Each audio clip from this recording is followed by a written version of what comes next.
East Bengal যেন অশ্বমেধের ঘোড়া, রেলকে বেলাইন করে পয়েন্ট টেবিলের শীর্ষে লাল হলুদ। ঘরের মাঠে নামার আগে চোট সমস্যায় জর্জরিত ছিল ইস্ট বেঙ্গল। দলের প্রধান ভরসা শান বন্দ্যোপাধ্যায়, পিভি বিষ্ণুর মতো তারকারা কেউই অনুশীলনে নামতে পারেনি। তবে তাদের বাদ দিয়েও কলকাতা লিগে জয় ছিনিয়ে নিল লাল হলুদ ব্রিগেড।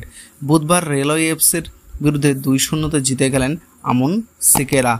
শেষ ম্যাচে ঘরের মাঠে সায়নদের উপস্থিতিতে অপ্রতিরোধ্য হয়ে পড়েছিল ইস্ট বেঙ্গল। তাদের দুরন্ত ফুটবলে পুলিশ এফসিকে হাফ ডজন গোল দিয়েছেন দল। তার আগে ডার্বি বা ঘরের মাঠের জর্জ টেলিগ্রাফ ম্যাচে দলের জয়ের ভূমিকা ছিল নসিবের, কিন্তু শক্তিশালী প্রতিপক্ষ রেলওয়ের বিরুদ্ধে তাদের বাদ দিয়েই নামতে হলো লাল হলুদকে। উল্লেখ্য, শুরুটা ভালো না করলেও ক্রমে ছন্দে ছুটেছে রেল। ইস্ট বেঙ্গলের বিরুদ্ধে নামার আগেই পরপর 2 ম্যাচে জয় পেয়েছিল তারা।